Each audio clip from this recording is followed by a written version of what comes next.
নমস্কার বন্ধুরা, রমা কুকিংয়ে জানাই সবাইকে স্বাগত। আজ আমি আপনাদের সাথে শেয়ার করব গোবিন্দভোগ চাল দিয়ে দারুণ স্বাদের একটা সন্দেশের রেসিপি।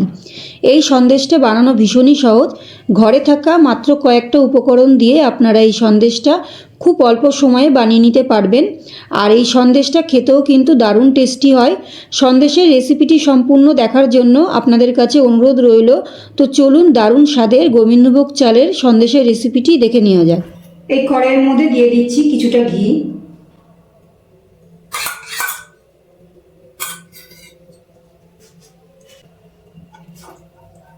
নাড়াচাড়া করে নিচ্ছি।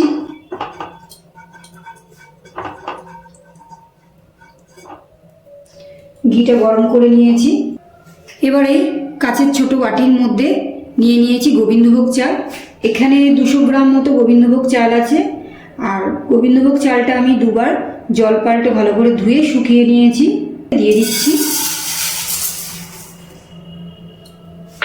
এবার ঘিয়ের সাথে গোবিন্দভোগ চালটা ভালো করে লাল লাল করে ভেজে নেব।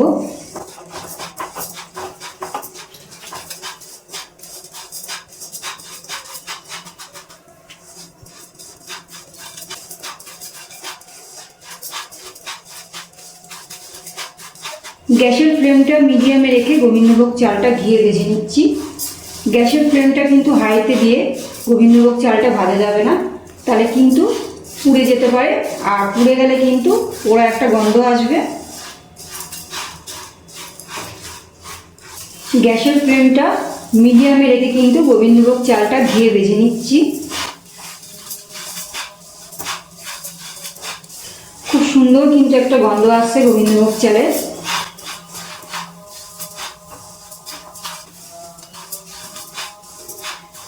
ভাজতে ভাজতে কিন্তু অনেকটা লাল হয়ে এসছে।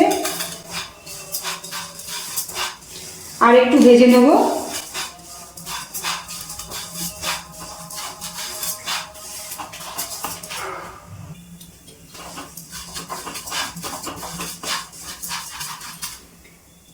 এবার এর মধ্যে দিয়ে দিচ্ছি কাজু বাদাম। কাজু বাদামটাও এই চালের মধ্যেই ভেজে নিচ্ছি। আপনারা চাইলে কাজু বাদামের সাথে কিছুটা আমন্ড বাদামও ভেজে নিতে পারেন।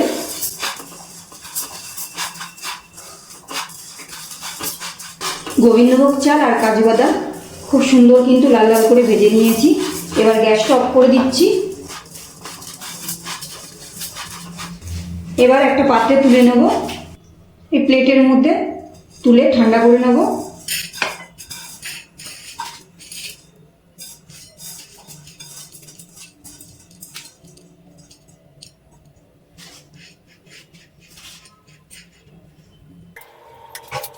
গোবিন্দভোগ চালটা ঠান্ডা করে নিয়েছি। এবার এখানে একটা মিক্সির বাটি নিয়েছি। এই মিক্সির বাটির মধ্যে গোবিন্দভোগ চালটা ঢেলে নেব।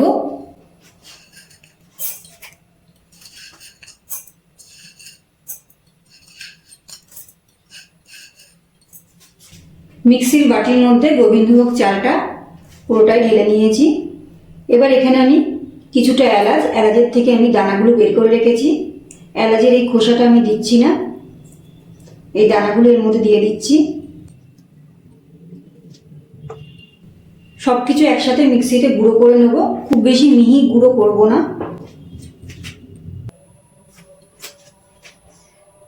গোবিন্দভোগ চালটা মিক্সিতে গুঁড়ো করে নিয়ে এসেছি। খুব কিন্তু মিহি গুঁড়ো করিনি, একটু দানা দানা আছে। একটু দানা দানা থাকলে কিন্তু সন্দেশটা খেতে খুব ভালো লাগবে। পুরো একদম মনে হচ্ছে সুজির যেমন দানা হয় ঠিক সেরকমই হয়েছে। আবারও আমি এই কড়াইটা বসিয়ে দিয়েছি। এবার দিয়ে দিচ্ছি খুব সামান্য পরিমাণ একটু জল। আর এই জলের মধ্যে দিয়ে দিচ্ছি 250 গ্রাম চিনি। 200 গ্রাম গোবিন্দভোগ চালের জন্য 250 গ্রাম চিনি দিয়ে দিচ্ছি।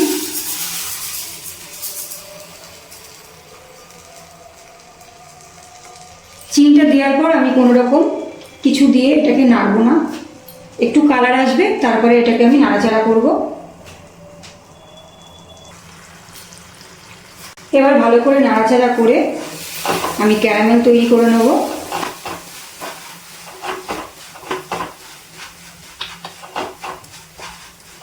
চিনিটাকে নাড়াচাড়া করতে করতে গলিয়ে নিয়ে ক্যারামেল তৈরি করে নিচ্ছি।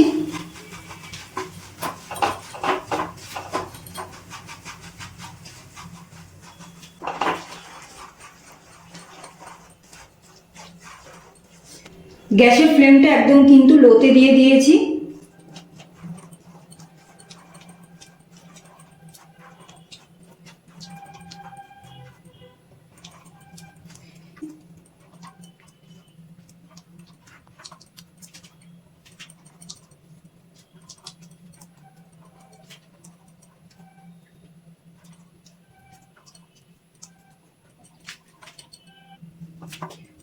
চিনিটা কিন্তু সম্পূর্ণ গলে একদম পুরো ক্যারামেল তৈরি হয়ে গেছে। কালারটা দেখে বুঝতেই পাচ্ছেন। এর থেকে বেশি কালার আর করবো না, কারণ এর থেকে বেশি জাল দিলে তাহলে কিন্তু পোড়া একটা গন্ধ এসে যেতে পারে।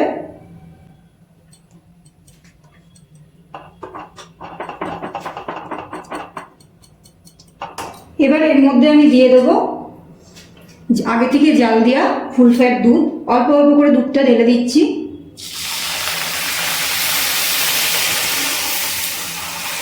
একটু আগে নাড়াচাড়া করে নেব ভালো করে।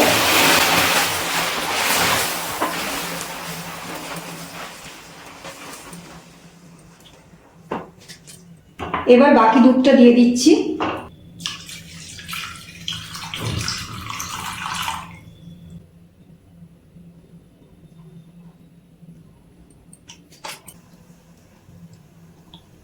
এবার আস্তে আস্তে দুধের মধ্যে এটা গলিয়ে নেব।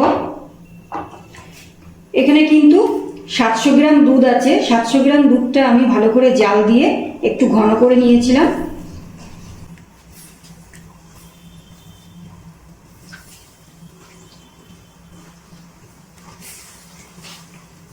দুধের মধ্যে লালচে কালার আনার জন্য আমি কিন্তু চিনির ক্যারামেল তৈরি করে নিয়েছি। আপনারা চাইলে এটাকে খেজুরের গুড় দিয়েও করতে পারেন, তবে চিনি দিয়েও এটা খুব সুন্দর খেতে লাগে।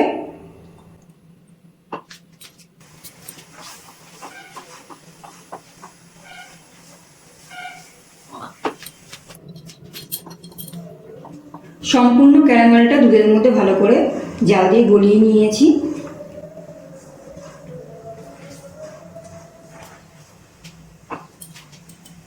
এখানে কিছুটা আমুল দুধের গুঁড়ো নিয়ে নিয়েছি আর একটু দুধ তুলে আমুল দুধটা একটু গুলিয়ে নেব।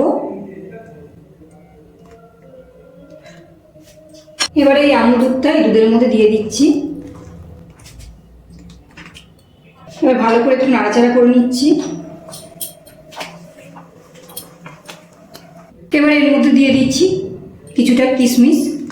কিশমিশ দিয়ে একটু নাড়াচাড়া করে নিচ্ছি।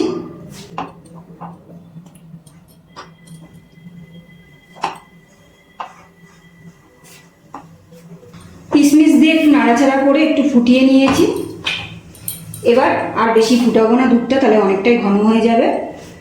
এবার মিক্সিতে যে গোবিন্দভোগ চালের গুঁড়ো করে রেখেছিলাম এবার এর মধ্যে অল্প অল্প করে দিয়ে দিচ্ছি। গ্যাসের ফ্লেমটা একদম লোতে রেখে দেবো আর অল্প অল্প দিয়ে দিচ্ছি।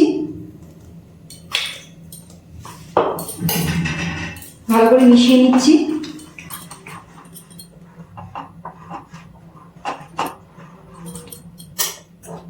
এবার আবারও চামচে করে দিয়ে দিচ্ছি। অল্প অল্প দিচ্ছি আর এক হাত দিয়ে মিশিয়ে নিচ্ছি, নাহলে কিন্তু দলা পাকিয়ে যেতে পারে।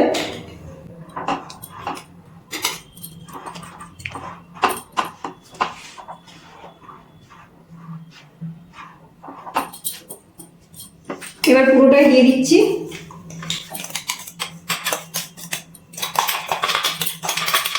সম্পূর্ণটাই দিয়ে দিয়েছি চালের গুঁড়ো। এবার ভালো করে মিশিয়ে নেব। এই সময় কিন্তু গ্যাসের ফ্লেমটা একদম লোতে রেখে দিয়েছি।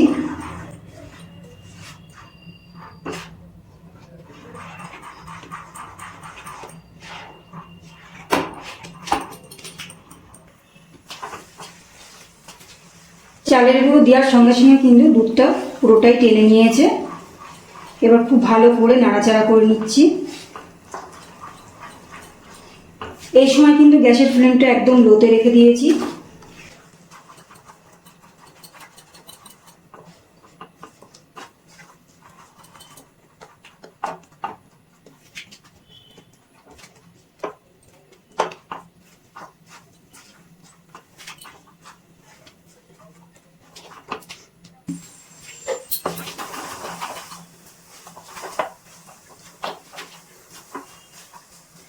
এবার এর মধ্যে দিয়ে দিচ্ছি একটু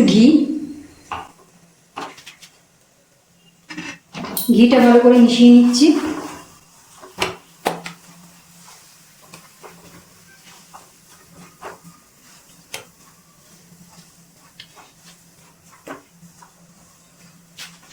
ঘিটা খুব ভালোভাবে মিশিয়ে নিয়েছি।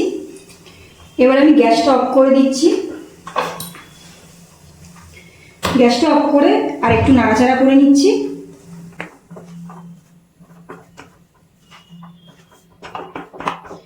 এবার এটাকে একটা পাত্রের মধ্যে নামিয়ে নেব।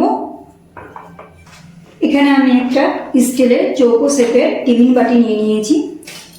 আর এই টিফিন বাটির মধ্যে এরকম অ্যালুমিনিয়ামের ফয়েল পেপার একটু ঘি মাখিয়ে নিয়েছি। এবার এটা বাটির মধ্যে এটা বসিয়ে দিচ্ছি।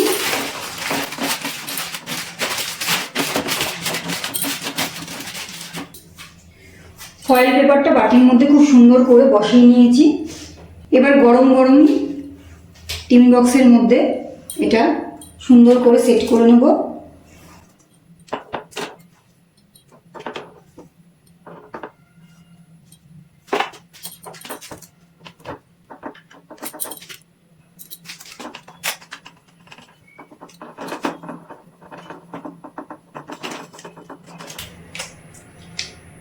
খুব ভালো করে টিফিন বাটির মধ্যে এইভাবে সেট করে নিয়েছি। এবার এটাকে আমি ঠান্ডা করে 10 মিনিট ফ্রিজের মধ্যে রেখে দেবো।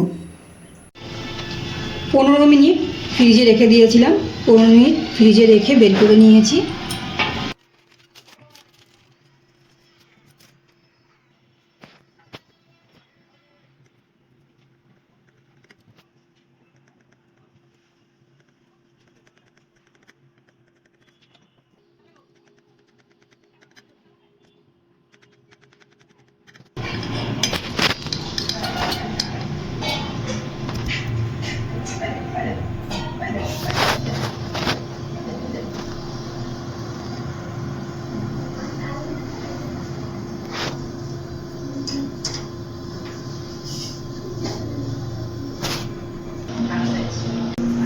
রেসিপিটি সম্পূর্ণ দেখার জন্য অনেক অনেক ধন্যবাদ। আর গোবিন্দভোগ চালের সন্দেশের রেসিপিটি আপনাদের কেমন লাগলো কমেন্ট করে জানাবেন। ভিডিওটি ভালো লাগলে একটা লাইক ও শেয়ার করবেন। আর আমার চ্যানেলে নতুন বন্ধু হয়ে থাকলে চ্যানেলটিকে সাবস্ক্রাইব করে নেওয়ার অনুরোধ রইল। আজ এই পর্যন্ত, আবারও হাজির হয়ে যাব অন্য কোনো রেসিপির সাথে। সবাই ভালো থাকবেন, সুস্থ থাকবেন। ধন্যবাদ।